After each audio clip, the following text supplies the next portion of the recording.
Cuman kemarin karena beda penonton, ABG cewek, jadi mereka kayak ada yang nggak lucu Anjing. ya sorry kalau ya sorry doang sih waktu itu. Sorry Yang benar yang mana nih? sorry Sorry aja. sorry aja terus langsung Nggak, ke sorry nggak? 2 kali Sorry aja. sorry Sorry. Gitu aja kan? ya kenapa dihitung sorrynya. Terus aku pernah ini ada pengalaman antara hidup dan mati sebenarnya Mas. Oke. Aku pernah jadi buronan juga.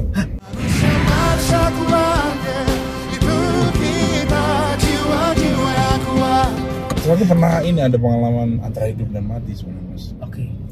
Jadi aku pernah naik Ini serius ya? BMX ini serius ya. Oke. BMX dulu waktu kecil masih di Pati. Itu remnya aku copot dulu. Ini beneran. Yeah. Aku copot dan aku nyari jalan yang nanjak terus turunannya itu curam. Nah waktu itu di satu tangga ada jalanan yang kayak gitu tuh. Aku sendiri tuh. Nah di depan yang turunan curam itu di depannya tuh ada jembatan yang kering waktu itu. Jadi di bawahnya tuh ada batu-batu iya tajam kali-kali kering ya. Ya. Oke. Ya banyak di kampung kan gitu banyak. Di daerah pokoknya dataran tinggi deket rumahku tuh. Kalinya curam dan itu cuma batu-batu dan airnya kecil gitu lah. Iya. Nah waktu itu kan gak ada rem tuh. Iya. Udah dari tanjakan turun gak ada rem, mana stangnya itu ke depan gini, pas turun itu saya ngik menjadi gini, aku kan jadi gini. Iya oke. Makin susah ngendaliinnya kan. Iya. Nah pas mau mendekati jembatan, untungnya ini kalau aku lurus itu bisa langsung bablas ke kali. Untungnya aku sempat bisa belokin tuh ke arah jembatan gini. Padahal stang udah ke bawah. Udah ke bawah itu nggak ada apa pembatas pagar pembatasnya itu. Wah gila sih. Ke kali itu. Nah waktu itu langsung aku sengaja aku jatuhin di tepat di tengah jembatan itu. Anjir. Untungnya terus ya bawa ulur baret-baret Hidup gitu. mati itu ya. Itu kalau lurus terus itu bisa wush. Nggak tahu deh. Parah HP.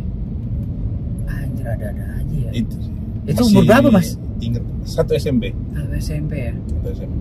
Memacu adrenalin gitu. Adrenalin tapi Tidak nggak direncanakan, nggak diperhitungkan juga. Bahaya. Iya. Aku pernah jadi buronan juga. Di satu tangga. Jadi buronan ngebakar lahan tebu di satu tangga. Yang seluas lapangan bola itu aku bakar. Wah, nggak sengaja sih. Oh nggak sengaja. Itu habis panen. Sebenarnya habis panen. Udah habis panen kan masih sisa daun-daun kering tebu tuh. Maksudnya aku bakar dikit di ya satu lingkaran doang. Opong. Ternyata karena angin kenceng waktu itu selahan tebu itu kebakar semua. Panik gak lu? Marip-marip jadi terang benderang tuh kayak siang jadi. Panik langsung minggat aku. Langsung kabur ke tambak. Itu kan di Pati di rumah itu ada tambak itu. Ada gubuknya di situ. Aku punya tambak. Aku tidur di gubuk yang di tambak itu semalaman. Tapi tahu tuh nih gara-gara coki nih gitu. Orang-orang nyariin tuh. Ada saksi mata juga sih waktu itu. Ya udah langsung nyebut pelakunya aku, diaduin. Orang tua aku dipanggil. Ada tips nggak cara mengobati mental health-nya sendiri dari seorang coki? Apa yang biasa kamu lakukan untuk mengobati gitu?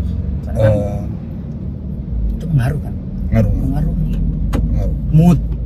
Iya, apalagi kalau mood jelek pas mau tampil tuh, atau pas mau ngisi acara itu, aduh, moodnya lagi nggak bagus, itu ngaruh ke penampilan sih. Itu fatal juga sih. Itu jadinya delivery pas stand up itu jadi nggak maksimal atau nggak bisa lebih interaktif ke penonton. Kalau misalnya stand up kan ada heckling yang tiba-tiba penonton nyeletuk yang ganggu gitu. Itu kalau mood bagus aku bisa nimalin yang enak gitu. Kalau mood nggak bagus bisa bisa meledak juga. Nah aku biasanya ngakalinya ini sih Ya itu yang tadi aku bilang, aku bisa nge-switch. Oh iya tuh. Bisa nge-switch mood dengan aku mikirin ya udah yang ngebantu aku biar up lagi, aku fokus ke situ. Tinggal nge-switch tombolnya, ya udah jadi enak lagi walaupun nggak maksimal ya. Tapi at least ya keluar dari zona gugup atau zona mood yang jelek gitu ya. Ya salah satunya sesimpel dengerin musik rock yang kegemaranku gitu. Nah, dialihkan pikiran yang ke arah yang menyenangkan aja gitu. Ya, keren itu sih sebenarnya. Aku bisa. Bukan teori doang ya. Aku emang prakteknya bisa kayak gitu. Nah, aku mau mood bagus atau mood lagi nggak bagus menyendiri dua-duanya. Iya. Nggak ada bedanya sih. Nggak ada bedanya. Diem, mau mood bagus, mood enggak, diem, nggak banyak ngomong. Iya sih, karena introvert tadi juga ya. Introvert. Lo punya temen sahabat gitu nggak sih, Mas Coki? Mungkin dari kalangan teman-teman stand up atau ada? Pas zaman sekolah sih. Oh, ada tetangga yang kemana-mana bareng, TikTok sama dia. Nah, kalau sekarang seiring bisa dibilang nggak ada sih. Menambahnya umur tuh jarang ya, udah nggak ada ya. Udah nggak ada. Nah itu paling aku ke orang-orang baru yang ini. Ya. Aku di TikToknya pas kayak gini justru ya. Iya. Aku juga sih. Nah, ketemu orang baru tuh justru malah kayak ada insight baru, motivasi baru gitu. Stand up comedian ke depan ya, maksud aku kan regenerasi terus pasti. Oke. Apakah persona itu akan, ya maksudnya kan ini udah dipakai sama ini, ini udah dipakai sama ini persona ini begini. Nah, akan jadi hambatan atau kesulitan sendiri nggak sih untuk stand up yang baru mau coba stand up gitu? Terutama ini komik-komik baru ya? Iya, komik-komik baru tuh pasti challenging dong, berarti ya nggak sih? Ya sebenarnya kalau untuk persona sih nggak mutlak ya, tapi penting juga, tapi nggak yang utama gitu, persona itu.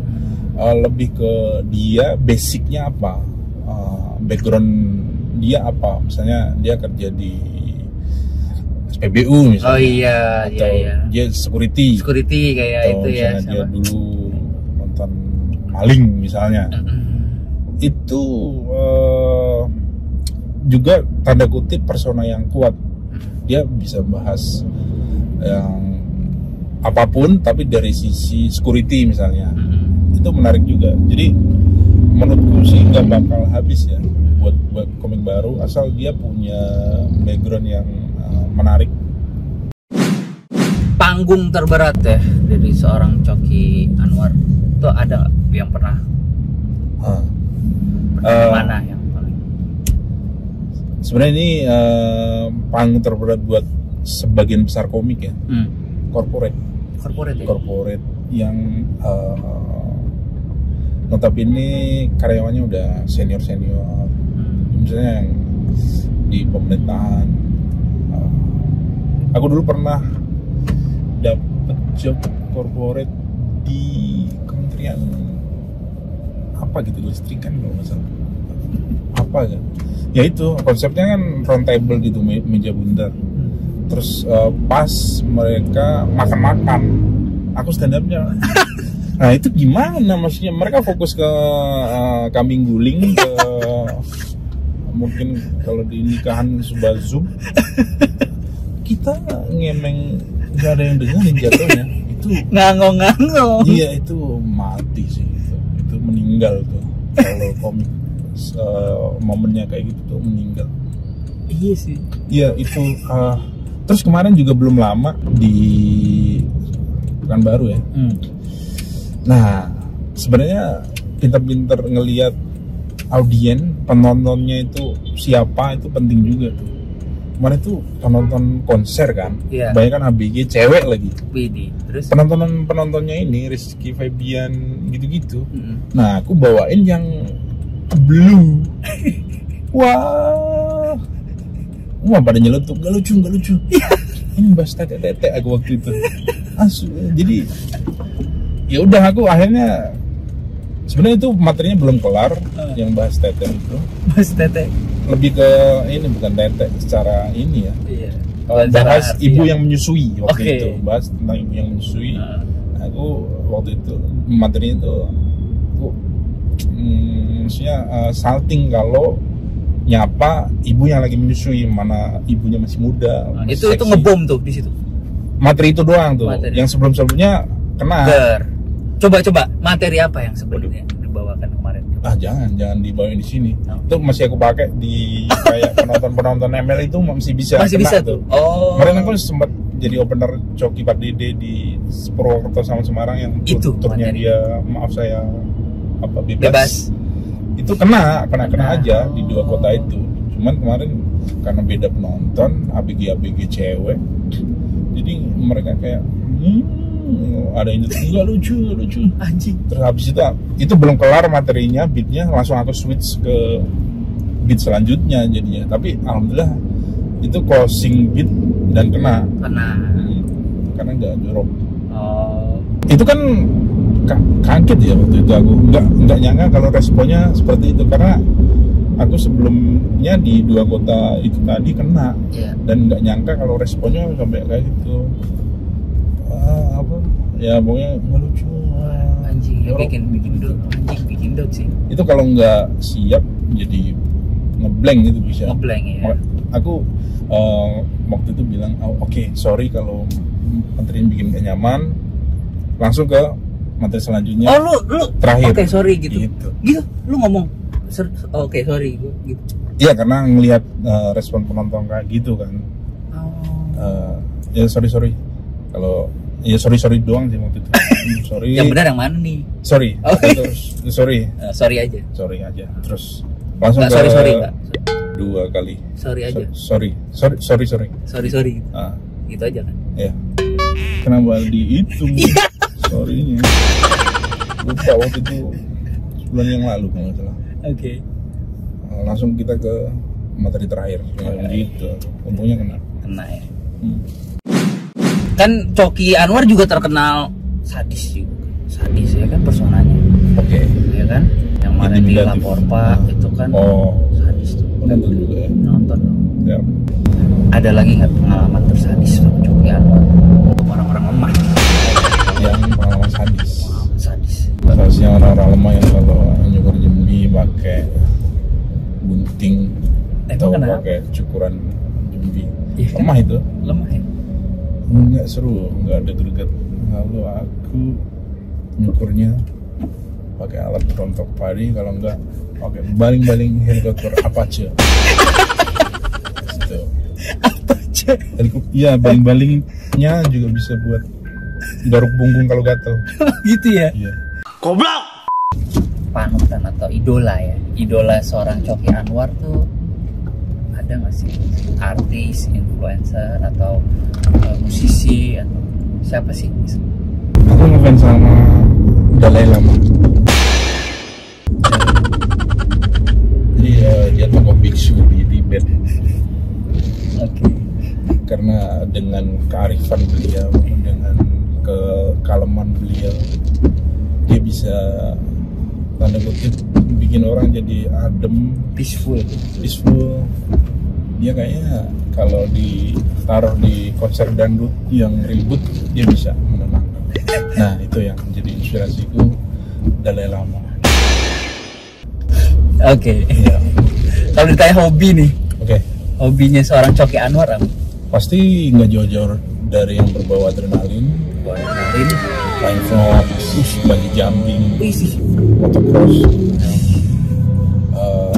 truk Bigfoot, Oke. nah gitu-gitu. Sampah nggak? Sampah tapi yang sampah masyarakat yang diangkut gitu. Jadi aku bisa mukulin sampah masyarakat itu di. Apa ini? Gue gak ada urusan, gak ada dosa, gue sama tim katakan putus. Hobiku akhir-akhir ini ngasih pelukan door to door ke orang-orang. Oke. Itu udah sempat berjalan 1 hari, nggak aku lanjut. Kenapa? Nah, dikeroyok warga. Istriku kenapa meluk-meluk? Salah ya. Salah. Yang dipeluk ternyata istri. Oh, tetangga. Oke. Untung udah stop ya. Udah stop. Oke. itu ya hobi-hobi. Sebenarnya tuh memang menyenangkan loh hobi itu. Iya. Memeluk orang. Memeluk orang. Ya, aku tuh love language-nya itu ngasih kasih sayang ke orang. Enggak yang apa tadi, yang physical touch. Oh, itu salah satunya. Ada physical touch juga sih. Iya. Aku ya itu love language-nya mencintai orang. Apapun, siapapun itu. Gue nggak tahu nih, lu bergaul di mana? Gue nggak tahu nih, gue takut nih. Gue astagfirullahaladzim gue. Tapi kalau ditanya personalitinya Coki Anwar ya, Iya. itu bisa jadi seorang pendengar yang baik. Nah, menarik nih. Berdasarkan testimoni orang-orang yang sleep call sama aku sih, katanya aku ya jadi bisa jadi pendengar yang baik. Okay. Karena itu tadi nggak banyak nyela, nggak banyak ngobrol, nggak banyak ngomong. Jadinya aku cuma bisa dengerin aja.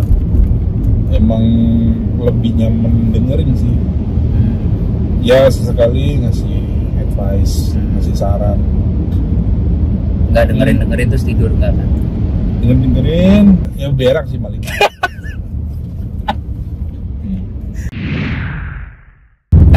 Gue penasaran nih, Coki, lu percaya hantu, setan, seorang Coki Anwar? Karena aku pernah melihat ya. Serius? Pernah ada pengalaman, jadi aku entah itu bisa dibilang penggambaran imajinasi kita, halu lah. Tapi karena aku ngerasain langsung ada pengalaman itu, jadi aku ya bisa bilang 80% percaya sih. Oh iya? Ya. Oke. Karena yang pengalamanku itu bukan aku doang yang lihat, jadi waktu itu 6 orang dan 6-6-nya ngasih testimoni yang sama bahwa itu sosok pocong waktu itu. Pocong ya? Ya. Anjir. Jadi bukan 1-2 orang doang yang lihat, 6-6-nya 6 sama. mengonfirmasi hal yang sama. Oke. Dan waktu itu sekalinya diliatin langsung bentuknya nggak lazim. Karena segede itu, gede banget. Pocong atau genderuwo? Kalau gede kan biasanya genderuwo. Tapi sosoknya pocong. Anjir. Ya pocong yang seperti yang kita kenal sebelumnya. Putih kan. Iya. Iya, gak usah dijabarin kan tuh tahu gitu. Ya, itu. Itu gede, setinggi pohon kelapa, bayangin. Wah. Di mana itu? Ada di Pati waktu itu. Oke. Jadi waktu itu ceritanya pas SD lagi main-main kan, sampai malam. Nah ada satu anak yang nyeletuk, gimana kalau kita uji nyali di belakang rumah mbahku waktu itu. Yang dia di belakang rumah itu masih ada pekarangan luas gitu yang banyak pohon pisang, kelapa, gelap di situ. Kita berenam jam di situ. Waktu jalan sekitar 20 meter dari rumah kakekku, ada sosok putih-putih gitu yang bawa nyenterin sosok itu, dan anehnya sosok itu senternya nggak nembus gitu, jadi mentok gitu, kayak padat gitu loh, solid gitu loh bentuknya. Nah senter kan ke atas pas di daerah leher ini, nah itu udah kelihatan mukanya gitu, hitam legam. Terus itu ya udah kita teriak pocong, kabur. Waktu itu nggak bisa ngomong semalaman, 6-6-nya. Baru paginya kita ngumpul lagi cerita, ternyata saksiannya sama bahwa itu pocong. Gila. Kalau susu pelet gitu, lu percaya nggak mas? Ada kayaknya. Nah di tempatku sendiri di Pati tuh kenceng banget itu yang pelet-pelet. Oh iya. Dulu ya, nggak tahu kalau sekarang. Begini dong. Bukan, literally melet gitu. Dan susuk ya, pakai susuk berarti. Iya. Oke. Coki Anwar everybody, the one and only. Yes. Thank you ya, udah mau mampir ke channel YouTube saya. Thank you juga sudah sukses. diajak ngobrol-ngobrol. Gimana, seru? Seru ya, asik ya. Ini konsep kayak gini ngobrol di mobil juga sebenarnya pernah yang sama Pras Teguh. Oh, pas Yang di angkot ya? Oh iya. Seru. Pras Teguh. Kalau cuman yang di Pras Teguh kan ya mau nggak mau kayak dituntut ngelucu terus ya, punchline harus punchline terus. Itu. Kalau di sini tidak ada tekanan dong. Nggak ada, ngalir aja. Ya, ngalir aja lah kita. Ya. Gitu ya. Obrolannya juga nyambung ya Mas ya. Pesan terakhir nih untuk sobat-sobat lemah atau untuk generasi millennials ke depan dari seorang Coki Anwar ada nggak? Ya, ya ini kembali lagi ke masalah mental yang lemah ya, mental health yang nggak sehat. Sebenarnya boleh-boleh aja kalian terpuruk, tapi jangan kelamaan. Cukup ya sehari, janganlah setengah hari lah minimal. Ya 5 jam cukup. Jangan terpuruknya jangan kebablasan, apalagi terbersit buat S-word ya, suicide itu jangan. Kalau ada apa-apa jangan dipendam sendiri sih. Karena berdasarkan pengalamanku, aku pernah mendem. Nah itu, jadi ditanggung sendiri itu berat sebenarnya. Berat ya. Jangan yang kasus-kasus yang sebelum-sebelumnya yang ada tuh anak kos tiba meninggal, tetangga kos kanan kirinya nggak ada yang tahu, bahkan orang tuanya nggak ada yang tahu, karena dia pendem dan dia ngerasa solusinya adalah suicide. Itu salah. Bahaya ya. Bahaya. Oke. Thank you ya Mas Coki Anwar, sukses selalu apa yang lagi dijalani. Amin. Gitu ya kan. Ya. Terus juga kita keep in touch, semua ada project bareng nih ke depan. Yes. Oke guys, jangan lupa di like, comment, dan di subscribe channel kita. Terus juga follow Instagramnya nih Mas Coki Anwar. See you in the next video ya. Bye. Thank you Mas Coki. Kau bisa runtuhkan jalanku, kan ku temukan jalan yang lain. Manusia maksa ku